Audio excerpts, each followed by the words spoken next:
forest stirred with whispers, though no wind moved its branches. In the heart of the whispering woods, where sunlight feared to tread and shadows grew tall as giants, the air was thick with an unnatural chill. The world seemed to hold its breath, as if sensing the arrival of two ancient forces. Lira moved with an unearthly grace, her wings shedding faint trails of frost as she glided through the gloom. Her presence brought silence to the creatures of the wood, their chatter smothered by the biting cold that followed her like a spectre. Her luminescence was muted, her once vivid glow now dimmed to a pale, icy hue, a reflection of the magic fading from her veins.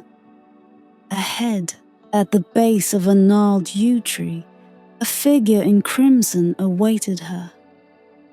Morvanna stood tall, her dark eyes gleaming like coals in the dim light. Her staff, carved from twisted blackthorn, was adorned with a single shard of obsidian that pulsed faintly, mirroring the frost spreading at her feet. The witch's face was hidden beneath a deep hood, but her lips curved in a knowing smile. "You came," Morvanna said, her voice like the crackle of fire on the brink of extinction.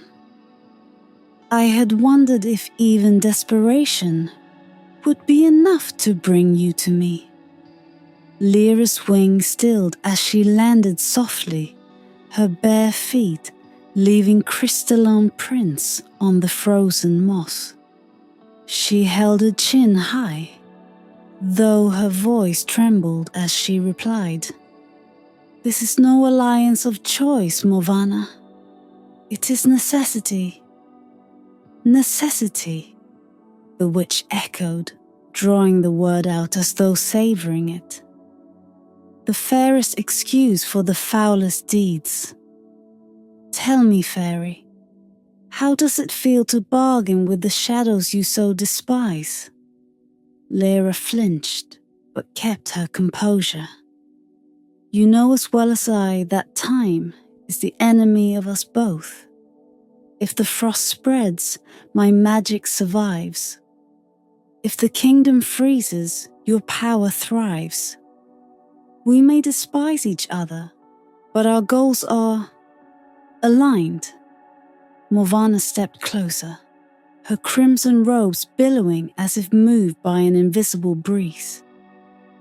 "A pact, then. But such a spell is no small thing. Stopping time requires more than mere magic. It demands sacrifice." Lyra's hands clenched at her sides, her icy fingers digging into her palms. "I have already sacrificed more than you can imagine. What is left of me is yours, if it will see the spell complete." The witch's laughter rang hollow, echoing through the trees. So noble, yet so naive. "Very well, we will cast the Frosty Pact. But know this, Lira. Once the silver thread is woven, there is no turning back. Your wings, your light, even your heart. None of it will escape unscathed." Lira didn't respond, her gaze fixed on the frozen ground. Morvanna lifted her staff, and the shard of obsidian at its tip glowed brighter, casting long twisting shadows across the clearing. A silvery thread began to form in the air between them, spinning from the witch's magic and the fairy's frost. As the spell took shape, the air grew heavy with power. The forest seemed to recoil, its ancient trees creaking in protest. Above them, The crescent moon shone brighter, as if drawn by the dark enchantment below. Lira and Morvanna chanted in unison, their voices weaving a haunting melody that reverberated through the woods. The silver thread shimmered, winding into an intricate web that pulsed with an unnatural light. At its center, an hourglass materialized, its sands frozen mid-flow. "It is done," Morvanna whispered, her voice tinged with triumph. "When the final bell tolls on New Year's Eve, the kingdom will fall into eternal frost. Time will stand still, and we will reign over the silence." But as the hourglass solidified, a single crack formed in its glass, so fine it was almost imperceptible. Neither Lira nor Morvanna noticed, too consumed by their shared power. Yet far away, in the royal palace of Elvaria, a different kind of chill swept through the air, one that carried the faintest whisper of warning. And so, the frosted whisper took root, carrying with it the seeds of a miracle and a curse, poised to unravel the very fabric of time. The kingdom of Elvaria, draped in the warm hues of twilight, seemed oblivious to the frost gathering at its edges. In the palace gardens, where roses defied the season and fountains sang their soothing songs, Prince Kael stood, his expression troubled. His boots crushed the first shards of ice forming at the base of a once blooming iris. He knelt, brushing his gloved hand over the brittle flower, and felt the sting of unnatural cold. "This isn't the work of winter," he muttered to himself. Kael was no stranger to the land's magic. Elvaria thrived on it, its rivers glimmering with enchantment and its forests whispering old tales to those who dared listen. Yet this frost felt foreign, almost sinister, a shadowy presence creeping where it did not belong. Inside the grand library of the palace, Princess Evra was deep in study.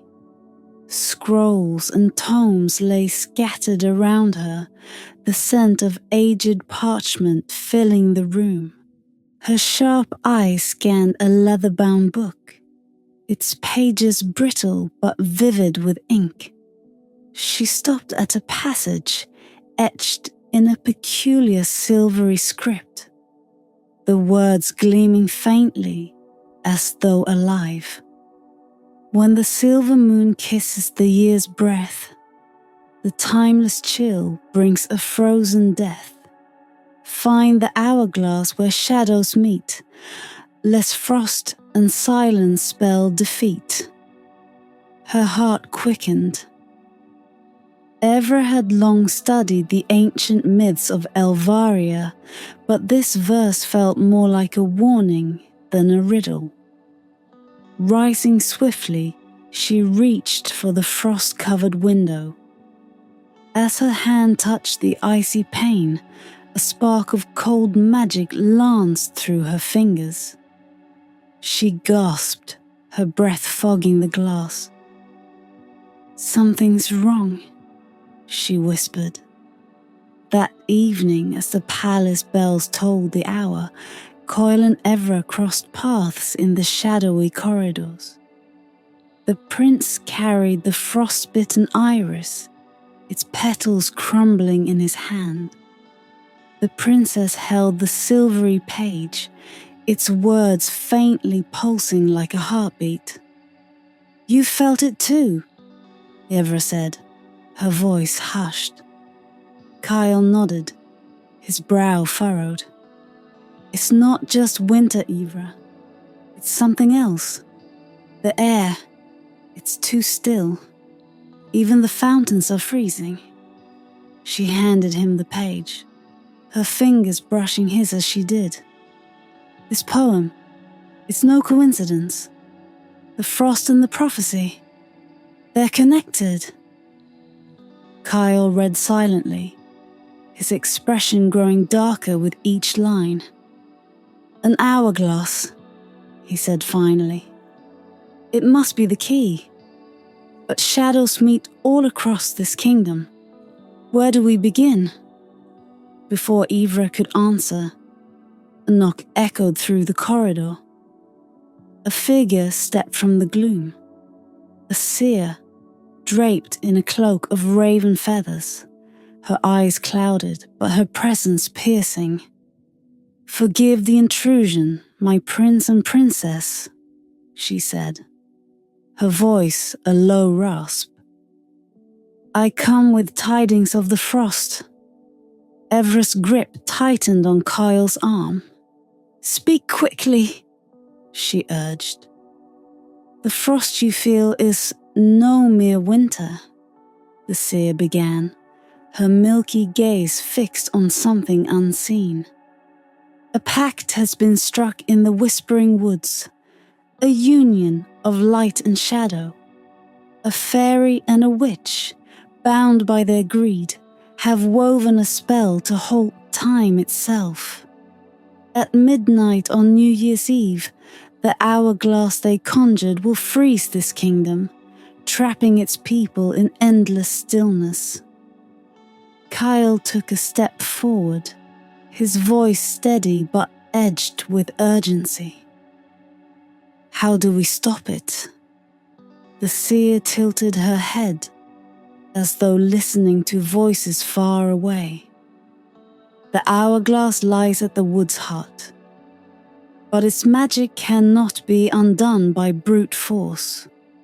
Only a union of opposites, light and shadow, wisdom and courage, can shatter the Frosty Pact. But beware, for the fairy and the witch will guard their creation fiercely." Evra met Kael's gaze, her determination mirrored in his. "We have no choice," she said. "We must find the hourglass before midnight." Kael nodded, though doubt flickered in his eyes. "The whispering woods are treacherous, and we've only days left. If we fail..." "We won't fail," Evra interrupted. Her voice carried a resolve that steadied Kael's nerves. "We can't." As the siblings prepared for their journey, the frost continued to spread, creeping like an unseen predator into the farthest corners of Elvaria. The palace grew colder, its once vivid warmth dimming under the encroaching shadow. In the depths of the whispering woods, the hourglass pulsed faintly, each beat drawing the kingdom closer to its frozen fate. And in the clearing beneath the gnarled yew tree, Lira and Morvanna watched their creation with grim satisfaction. The silver thread shimmered in the moonlight, binding their powers tighter with each passing hour. "Let them come," Morvanna said, a cruel smile curling her lips. "They'll never reach the hourglass in time." Lira hesitated, her glowing eyes clouded with doubt. But she said nothing, her silence as cold as the frost now blanketing the land.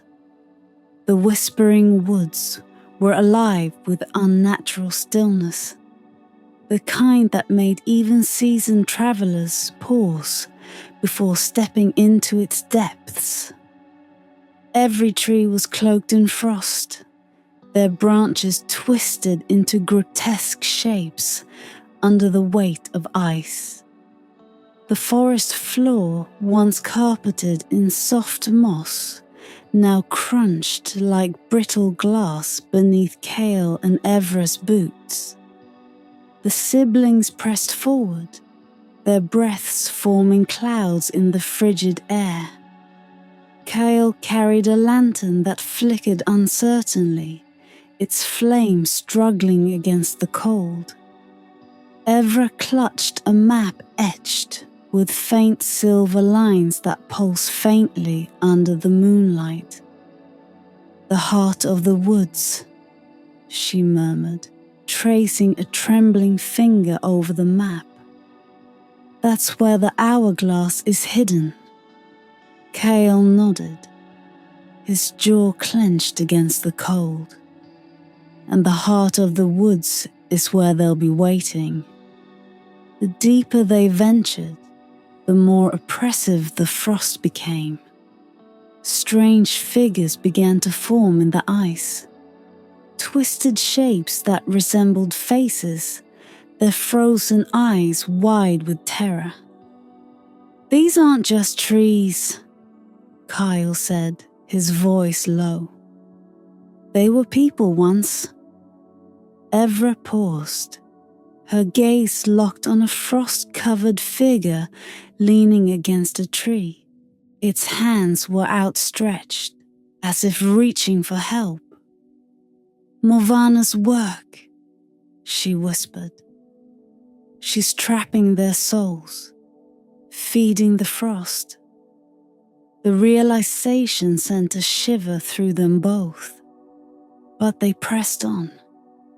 As they reached the forest's heart, the air grew heavy, charged with an unnatural energy. Ahead, through a veil of mist, the hourglass stood upon a pedestal of ice. It was larger than either had imagined, its frozen sands shimmering like stardust. Each grain seemed to pulse with a heartbeat of its own, the rhythm growing louder as they approached. Before they could step into the clearing, the ground beneath them shifted. The ice cracked and splintered, giving way to dark shapes rising from below. Creatures formed of frost and shadow emerged, their hollow eyes glowing faintly. They moved with unnatural grace, their limbs sharp and angular like shards of broken glass. Kael drew his sword, the blade gleaming faintly in the pale light. "Stay behind me," he said. But Evra stepped forward, her hand clutching a vial of liquid light she had brought from the palace. "No," she replied firmly. "We face them together." The creatures attacked, their movements swift and silent. Kael's sword clashed against their icy forms, each strike sending shards flying. Evra uncorked the vial and cast the liquid light into the air. It burst into a radiant glow, momentarily blinding their foes. The siblings fought side by side, their movements synchronized in a way that spoke of their bond, different in strengths, but united in purpose. One by one, the creatures fell, their forms dissolving into mist. But the battle left Kael and Evra winded, their breaths ragged in the freezing air. The hourglass still loomed ahead, untouched and unguarded, or so it seemed.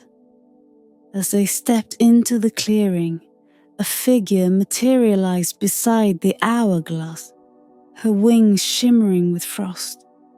Lira's presence was as cold as the air around her, her face unreadable. "You've come far," she said, her voice like the crackle of ice. "But you are too late. The Frosty Pact cannot be broken." Kael raised his sword, but Evra placed a hand on his arm. "Lira," she said, addressing the fairy directly. "Why are you doing this? You're not like Morvanna." Lyra's gaze flickered, a momentary crack in her icy facade. "You don't understand," she said. "The Frosty Pact is my only chance. My magic is dying. Without this, I'll fade away." "But what of the kingdom?" Evra pressed. "What of the lives you'll destroy?" Lyra's wings drooped, the faintest shimmer of regret in her eyes. "Sacrifices must be made," she said. "You wouldn't understand." Before Evra could respond, the ground shook violently. Morvanna emerged from the shadows, her crimson robes trailing behind her like liquid fire. "Enough of this," the witch said, her voice sharp and commanding. "They are nothing but insects beneath our feet. Let us end this." Lira hesitated, her gaze shifting between Morvanna and the siblings. For a moment, it seemed as though she might step aside. But the witch raised her staff, the shard of obsidian at its tip glowing with dark energy.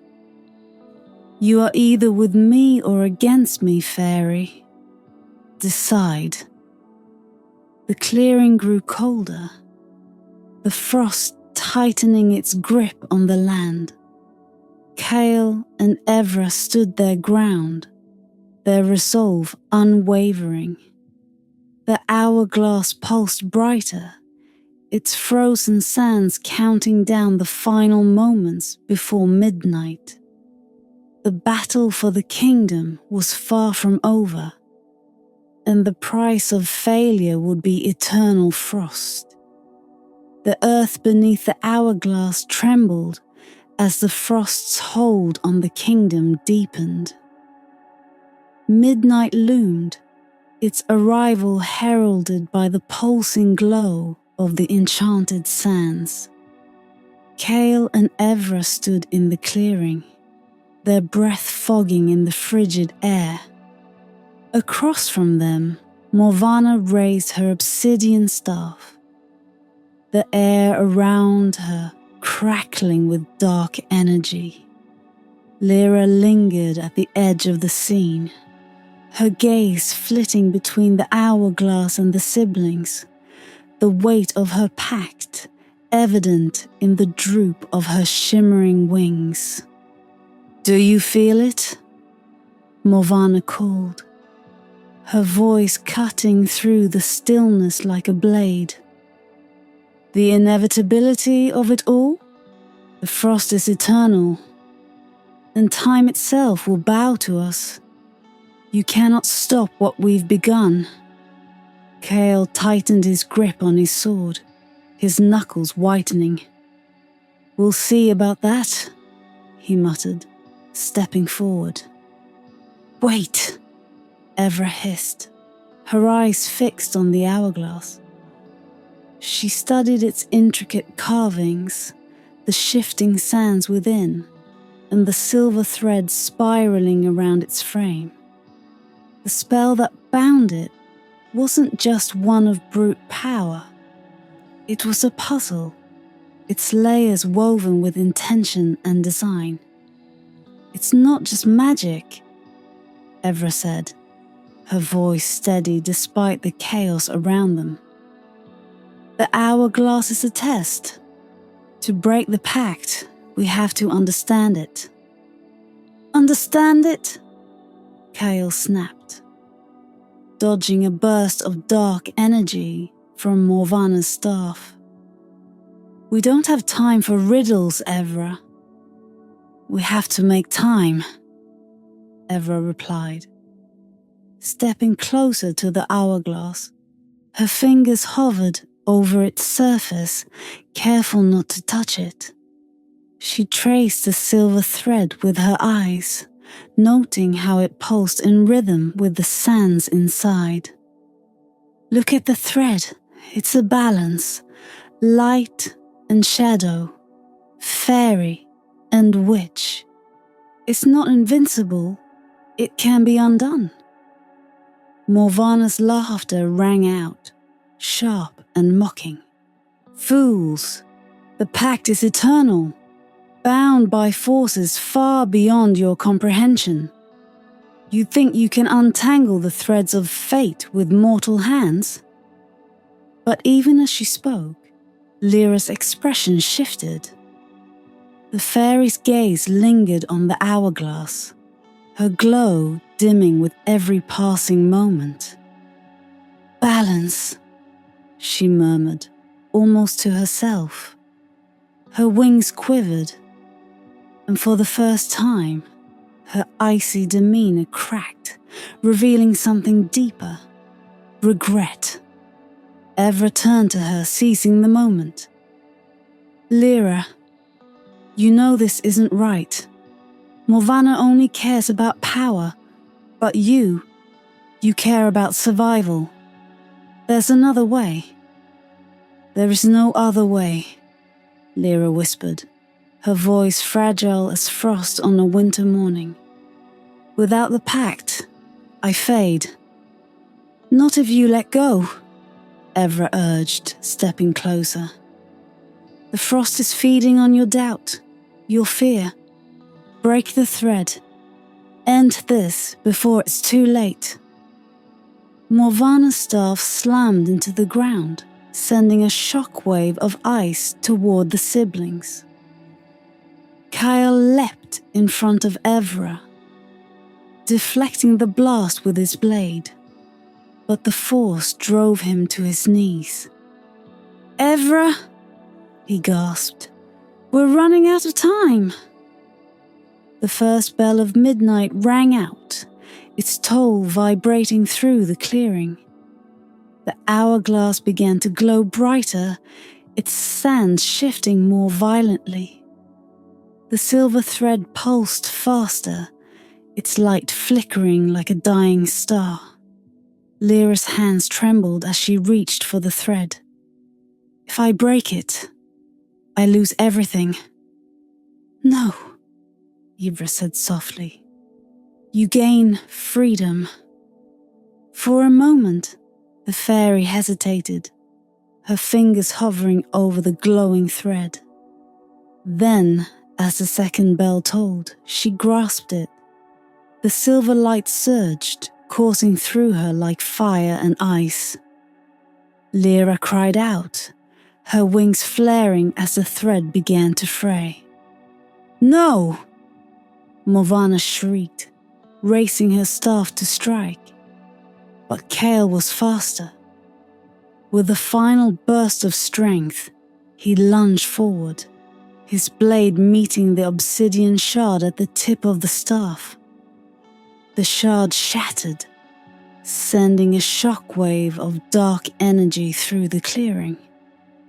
Morvanna staggered, her grip on the spell faltering. The hourglass pulsed wildly, the silver thread unraveling in Lyra's hands. With a final trembling pull, she tore it free. The sands within the hourglass stilled, their glow fading. The frost began to recede, melting into the earth as if it had never been.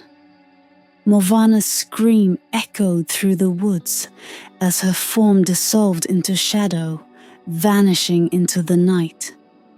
Lira collapsed to her knees, her wings dim but intact, her breathing shallow.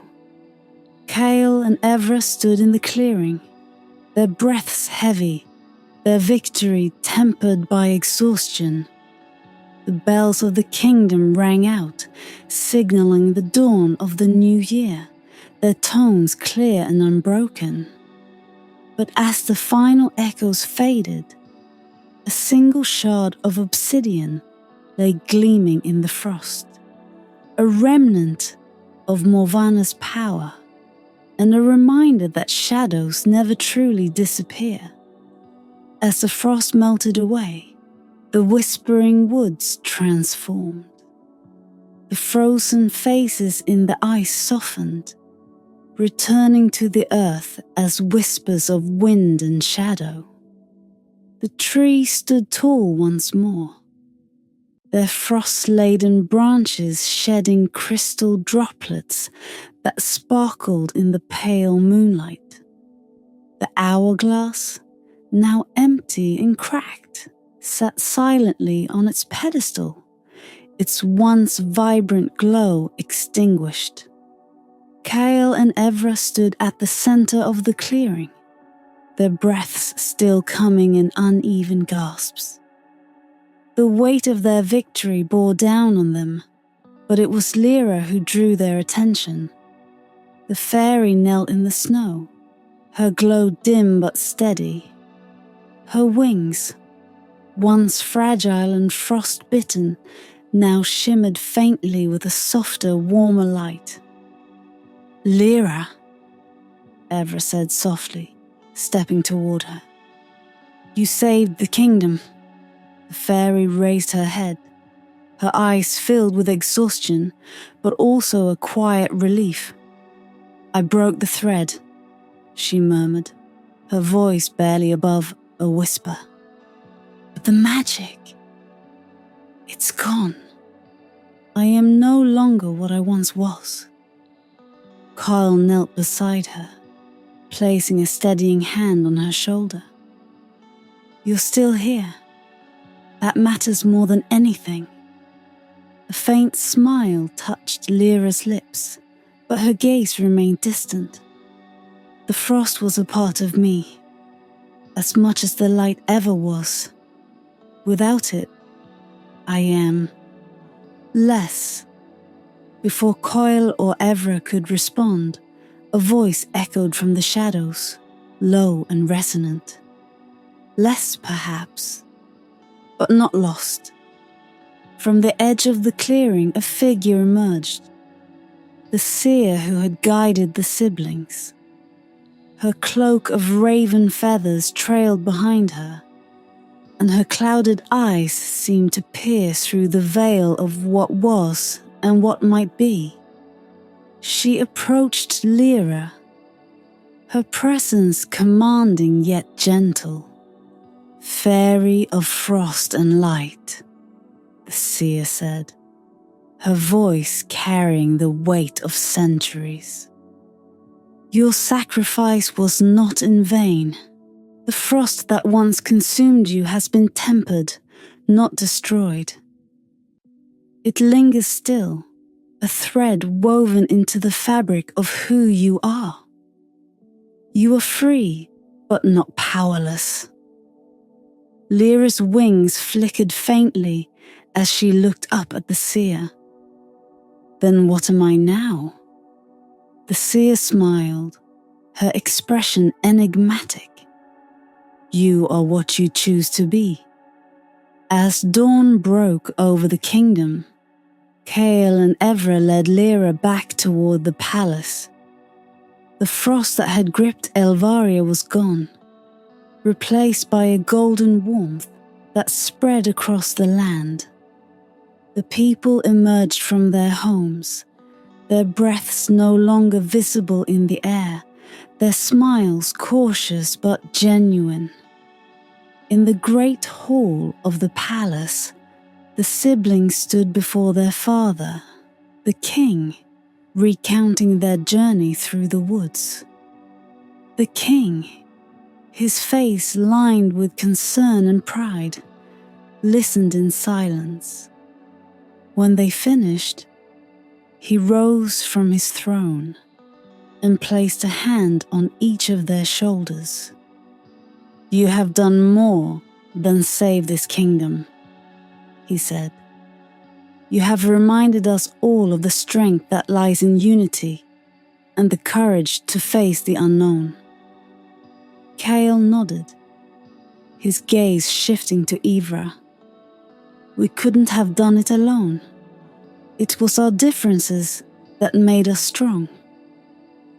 Evra smiled, her thoughts already drifting to the cryptic symbols she had seen etched into the hourglass. And it was balance that undid the spell, she added. Balance between light and shadow, courage and wisdom. That night, as the kingdom celebrated the new year under a sky glittering with stars, Kael found himself standing on the palace balcony. The air was crisp but no longer biting, and the moon hung low, casting its silver light over the land. "You're brooding again," Evra said, stepping beside him. He chuckled softly.